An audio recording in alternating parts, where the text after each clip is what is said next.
உலகலாம் உணர்ந்து போதற்கரிகவன் நிலவுலாவியின் நிர்மலி வேணியன் அழகில் ஜோதியன் அம்பலத்தாடுமான் மலர் சிலம்படி வாழ்த்தி வணங்குவான். அன்பிற்கினிய சன் டிவி நேயர்கள் அனைவருக்கும் வணக்கமும் நல்வாழ்த்துக்களும். அன்பர்களே, இன்று ஐப்பசி 13 30/10/2025 வியாழக்கிழமை குருவாரத்தோடு அமைந்திருக்கக்கூடிய இந்த அற்புதமான நாளில் உங்கள் அனைவரையும் நம்முடைய சிறப்பான ஆலய வழிபாட்டு நிகழ்ச்சிக்கு அன்போடு வரவேற்கின்றோம். வியாழக்கிழமையாக குருவாரமாக இருக்கக்கூடிய இந்த நல்ல நாளில் மிக மிக அற்புதமான குரு பரிகார ஸ்தலமாக விளங்கக்கூடிய தென்குடி திட்டை ஸ்ரீ வசிஷ்டேஸ்வரர் ஆலயத்தை இன்றைய தினம் நாம் தரிசிக்க இருக்கின்றோம். அன்பர்களே, இந்த ஆலயத்தில் பார்த்தீங்கன்னு சொன்னாக்க ஏராளமான சிறப்புகள் அமைந்திருக்கின்றன. என்ன என்பதை நம்ம படிப்படியாக பார்த்துக்கிட்டே வருவோம். இந்த ஆலயத்தில் இருக்கக்கூடிய சிவபெருமான் வசிஷ்டேஸ்வரர் என்றும், பசு பூஜித்த காரணத்தினாலே பசுபதீஸ்வரர் என்றும் இந்த இறைவன் அழைக்கப்படுகின்றார். அதோடு இவர் சுயம்புவாக தோன்றியவர் ஆகையினால் சுயம்பூதேஸ்வரர் என்ற திருப்பெயரையும் தாங்கி இருக்கின்றார் இந்த வசிஷ்டேஸ்வரர். இவருக்கு ஏன் வசிஷ்டேஸ்வரர் என்ற பெயரானது வந்தது? வசிஷ்டர் இங்கு ஆசிரமம் அமைத்து பூஜித்த காரணத்தால் இந்த சிவபெருமான் வசிஷ்டேஸ்வரர் என்று அழைக்கப்படுகின்றார். வசிஷ்டர் ராமாயணத்தில் ராமபிரானுக்கு குலகுரு. அந்த ராமனுடைய குலகுரு பூஜித்த ஆலயம் இந்த சிவபெருமான். ஆகையினால் குருவாரத்தில் இந்த சிவாலயத்தை தரிசிப்பது என்பது மிக மிக பொருத்தமானது அல்லவா? இந்த ஆலயத்தில் இருக்கக்கூடிய சிவபெருமானுக்கு நிகரான சக்தி மிக்கவளாக, அந்த சக்தி மிக்க தெய்வமாக இருக்கக்கூடிய அம்பிகை லோக நாயகி என்றும் மங்களாம்பிகை என்றும் பூஜிக்கப்படுகின்றாள். லோக நாயகி என்று அழைக்கப்படுவதற்கு என்ன காரணம்? ஒரு மிக மிக அற்புதமான காரணம் அமைந்திருக்கின்றது. என்ன என்பதை பார்ப்போம்.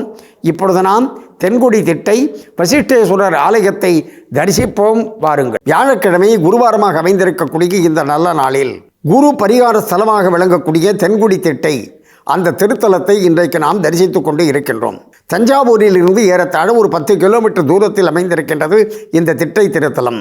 இந்த திட்டை திருத்தலத்தில் அம்பிகையானவள் லோகநாயகி என்று அழைக்கப்படுவதற்கு என்ன காரணம் என்பதை நாம் சென்ற பகுதியில் சிந்திக்க தொடங்கினோம். அதாவது பிரளய காலத்தில் இந்த மகா பிரளயம் வந்த பொழுது இந்த உலகத்தை காக்க வேண்டும் என்பதற்காக அம்பிகையானவள் சிவபெருமானோடு சேர்ந்து ஓடத்தில் ஏறி இந்த பகுதிக்கு வந்து இந்த உலகத்தை காக்கும் முயற்சியில் ஈடுபட்டாள்.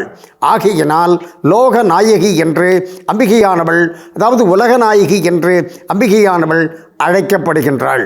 இந்த ஆலயத்தில் இருக்கக்கூடிய இறைவன் வசிஷ்டேஸ்வரர் ஒரு பஞ்சபூத திருத்தலமாக, பஞ்சலிங்க திருத்தலமாக இந்த ஆலயம் விளங்குகின்றது. மூலஸ்தானத்தில் வசிஷ்டேஸ்வரர் அப்படி உயர்ந்த பீடத்தில் எழுந்தருளி இருக்கின்றார். அவரை சுற்றி 4 மூலையில் பிரகாரத்தில் பார்த்திங்கன்னா 4 லிங்கங்கள் அப்படி ஸ்தாபிக்கப்பட்டு இருக்கின்றது. எனவே 5ஆவதாக வசிஷ்டேஸ்வரர். ஆகையினால் இந்த ஆலயத்திற்கு நாம் வந்தோம் என்று சொன்னால் பஞ்சலிங்க ஆலயத்தை தரிசனம் செய்த அற்புதமான பலன் நமக்கு கிடைக்கும். நமக்கு வாழ்க்கையில் பஞ்சம் என்பதே ஏற்படாது. அதற்கடுத்து இந்த ஆலயத்தில் பல அற்புதங்கள் என்று குறிப்பிட்டோம் அல்லவா? அந்த அற்புதத்திலே ஒன்று என்ன என்று சொன்னால், இந்த சிவபெருமான் வசிஷ்டேஸ்வரர் எழுந்தருளி இருக்கக்கூடிய கர்ப்பகிரகத்திற்கு மேலாக சந்திரகாந்த கல் பொருத்தப்பட்டு இருக்கின்றது. அந்த சந்திரகாந்த கல்லிலிருந்து ஒவ்வொரு சொட்டு நீராக 24 நிமிடத்திற்கு ஒரு முறை, அதாவது ஒரு நாழிகைக்கு ஒரு முறை அப்படி சொட்டு சொட்டாக விழுந்து கொண்டே இருக்கின்றது. இதற்கும் ஒரு அற்புதமான காரணம் இருக்கின்றது. அது என்ன காரணம் என்பதை பார்ப்போம்.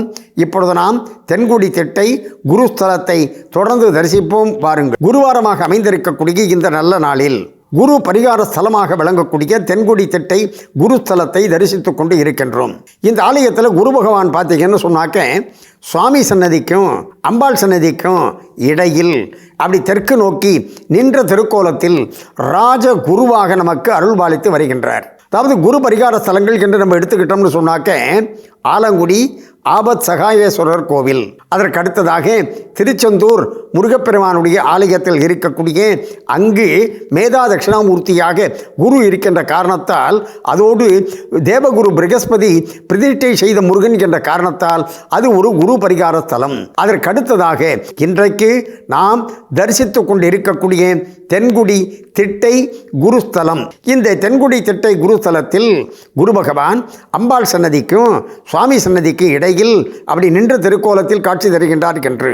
இந்த சுவாமி சன்னதியில் பார்த்தீங்கன்னு சொன்னால் மூலஸ்தானத்தில் சந்திரகாந்தக்கல் மேலே பொருத்தப்பட்டு 24 நிமிடத்திற்கு ஒரு முறை, அதாவது ஒரு நாழிகைக்கு ஒரு முறை ஒவ்வொரு சொட்டு நீராக பிரபஞ்சத்தில் ஆகாசத்தில் இருக்கக்கூடிய நீரை உறிஞ்சி அந்த கல்லானது கீழே சிவபெருமானுக்கு அபிஷேகம் செய்கின்றது. சந்திரன் அபிஷேகம் செய்து தன்னுடைய நன்றியை தெரிவித்துக் கொள்கின்றான் என்று சொல்கின்றார்கள் இந்த ஆலயத்திற்கு வந்து செல்லக்கூடிய பக்தர்கள். காரணம் என்ன என்று சொன்னால், அருகிலே இருக்கக்கூடிய திங்களூர் என்ற திருத்தலம். அந்த திங்களூரில் சந்திரனுக்கு சாபத்தை போக்கி சந்திரனுக்கு ஒரு அற்புதமான அருளை செய்தார் சிவபெருமான். அதற்கு நன்றியை காட்டுகின்ற வகையிலே தான் இந்த திருத்தலத்தில் சிவபெருமானுக்கு சந்திரகாந்த கல்லாக இருந்து இறைவனுக்கு அபிஷேகம் செய்கின்றான் என்று குறிப்பிடுகின்றார்கள் அன்பர்கள் அனைவரும்.